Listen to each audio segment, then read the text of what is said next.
পৃথিবী থেকে 10,000 মিটার উপরে মহিলাটি অজ্ঞান হয়ে যায়। তার শরীর নিচের দিকে পিছলে পড়ে যাচ্ছিল। তখন সে হঠাৎ জ্ঞান ফিরে পায়। সে গ্যাসের বেলুনে রশি ধরার চেষ্টা করে, কিন্তু ততক্ষণে অনেক দেরি হয়ে গিয়েছিল। যখন সে আবার চোখ খোলে তখন সে বুঝতে পারে সে পৃথিবী থেকে 10,000 মিটার উপরে বাতাসে উল্টো ঝুলে আছে। রশি তো তার জীবন বাঁচিয়ে নিয়েছে, কিন্তু জ্ঞান ফিরে পাওয়া তার জন্য আরও ভয়ঙ্কর বিষয় হয়ে দাঁড়ায়। তখন তার বেলুনের নিচে থাকা বন্ধুর কথা মনে পড়ে এবং সে সাহায্যের জন্য চিৎকার করে, কিন্তু তার বন্ধু অনেক আগে থেকেই অজ্ঞান হয়ে আছে, হয়তো মরেই গেছে। এটা সত্য যে সবচেয়ে বেশি যখন সাহায্যের প্রয়োজন পড়ে তখন সাহায্য পাওয়া যায় না। এখন জীবন মৃত্যুর সন্ধিক্ষণে সে শুধু নিজের ওপরেই ভরসা করতে পারে। মেঘ থেকেও অনেক উপরে সে তার শরীর আগে পিছে ঝুলাতে থাকে। এভাবে সে অনেক কষ্টে অবশেষে ঝুড়িতে পৌঁছে যায়। কিন্তু বিপদ এখানে শেষ হয়নি। তার বন্ধু এখনো অজ্ঞান। তাকে তাড়াতাড়ি তার বন্ধুকে বাঁচাতে হবে।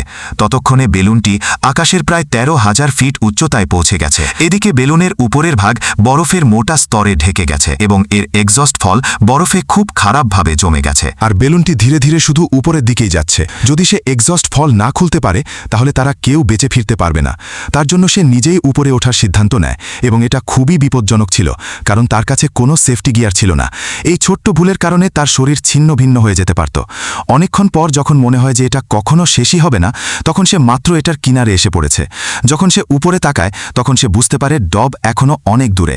এদিকে তার হাত পুরোপুরি অবশ হয়ে গিয়েছিল। সে কাছের একটা দড়ি ধরার চেষ্টা করে, কিন্তু সে একটুর জন্য সেটা ধরতে পারে না। এখন তার শরীরে অক্সিজেন অনেক কম। তার ঘুম আসতে থাকে এবং সে চোখ বন্ধ করতে যায়। ঠিক তখনই তার নিচে অজ্ঞান থাকা বন্ধুর কথা মনে পড়ে যায় এবং তখনই তার চোখ খুলে যায়। সে তার বেঁচে থাকার শক্তি একসাথে করে এবং নিজেকে সামলায় এবং পুনরায় হাত বাড়ায়। এবার সে রশি ধরে ফেলে এবং সে রশির সাহায্যে নিজেকে ওপরে টেনে নিয়ে যায়। সে যেন পড়ে না যায়, এজন্য রশি কোমরে বেঁধে নেয় এবং আবারও চলতে শুরু করে। অগণিতবার চেষ্টা করার পরে সে অবশেষে বেলুনের ডব পর্যন্ত পৌঁছে যায়। সে খুব ক্লান্ত হয়ে পড়েছিল। সে প্রায় পড়ে যাচ্ছিল, তবুও সে হার মানে না। সে তার কনুই দিয়ে বারবার আঘাত করে, কিন্তু বরফ অনেক মোটা ছিল, তাই এটা ভাঙছিল না। তারপর সে বল্ব খোলার চেষ্টা করে, কিন্তু সেটা খোলে না। এবার সে ধীরে ধীরে দাঁড়ায় এবং পুরো শক্তি দিয়ে সেখানে লাথি মারতে থাকে। এবার সে সফল হয়ে যায়। বাতাস বাইরে বের হতে থাকে এবং বেলুনটি ধীরে ধীরে নিচে নামতে থাকে। কিন্তু তখনই সে খুব ভয়ানক একটা বিষয় লক্ষ্য করে। তার সামনে তার বরফের কণাগুলো খুবই ধীরে ধীরে পড়ছে। সে বুঝতে পারে এর কারণ শুরু একটাই হতে পারে। বরফ অনেক দ্রুত গতিতে নিচে নামছে, কিন্তু বেলুনটি এর থেকে বেশি গতিতে নিচের দিকে যাচ্ছে। দর্শক, আজকের ভিডিওটা কেমন লেগেছে কমেন্ট করে জানাতে ভুলবেন না। আরও এমন সুন্দর ভিডিও পরে পেজটা ফলো করে সাথেই থাকুন।